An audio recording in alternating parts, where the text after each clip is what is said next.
सो आज हमारे पास क्वेश्चन है स्टैंडर्ड 10th का। क्वेश्चन कुछ ऐसा है हमारे पास चैप्टर नंबर 3 में से, pair of linear equation in 2 variable में से। तो क्वेश्चन कुछ ऐसा है, Kavya invested total sum of rupees 40,000.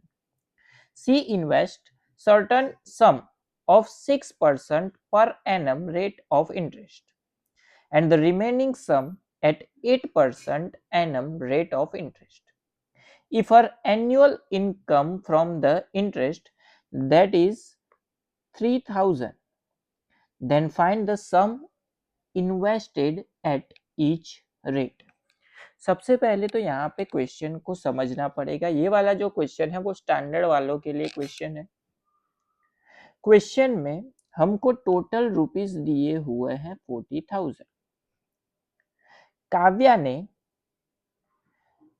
40,000 में से थोड़े रुपए जो है वो 6% के इंटरेस्ट के हिसाब से 1 ईयर के लिए इन्वेस्ट किए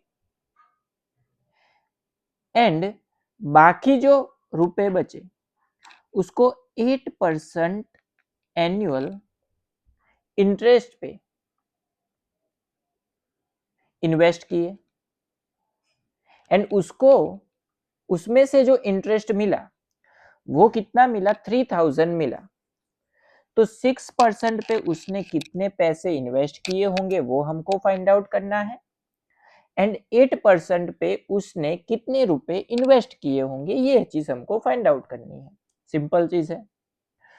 तो इस वाले चैप्टर में आपको याद रखना है कि जो चीज हमको फाइंड आउट करनी है उसको ही हम सपोज करेंगे। तो हमको फाइंड आउट करना है कि काव्या ने 6% पर एनम इंटरेस्ट पे कितने रुपए इन्वेस्ट किए। तो उसको हम सपोज कर लेते हैं x एंड उसी तरह से 8% पे पर एनम जो इन्वेस्टमेंट है उसको हम सपोज कर लेते हैं y। अभी क्वेश्चन में टोटल इन्वेस्टमेंट उसने कितना किया है 40,000। तो x प्लस वाई अगर हम करेंगे वो किसके इक्वल होगा, 40,000 के इक्वल होगा। ये हो गया हमारा इक्वेशन नंबर 1 कि x rupees plus Y rupees उसका टोटल क्या होना चाहिए, 40,000 होना चाहिए। अभी यहाँ पे 6% पर एनम के हिसाब से उसने कुछ रुपए इन्वेस्ट किए जिसको हमने x सपोज किया है एंड 8% पर एनम के हिसाब से उसने y रुपीस इन्वेस्ट किए जिसको हमने y सपोज किया है एंड टोटल इंटरेस्ट उसको कितना मिला, 3,000 मिला।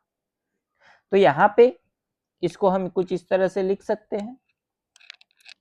सिंपल इंटरेस्ट की अगर हम फॉर्मूला अप्लाई करें तो वो होती है PRT अपॉन 100।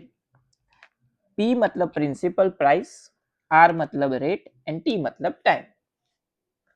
सो सबसे पहले तो P मतलब प्राइस, जो चीज हमको फाइंड आउट करनी है 6% के लिए, तो उसको हमने सपोज किया है x। Rate of interest x के लिए कितना है, 6 है, तो यहाँ पे आएगा 6। टाइम जो है वो 1 ईयर का है तो इंटू आएगा 1, डिवीजन में आएगा 100। लिख सकते हैं इस तरह से। प्लस 8% पर एनम के हिसाब से y रुपीज इन्वेस्ट किए, तो इन्वेस्ट की हुई प्राइस प्रिंसिपल जो है वो आएगा y, रेट ऑफ इंटरेस्ट आएगा 8 एंड टाइम आएगा 1, डिवीजन में क्या आएगा 100। 6% x rupees and y rupees के लिए 8% के लिए टोटल इंटरेस्ट उसको कितना मिला, 3,000 मिला।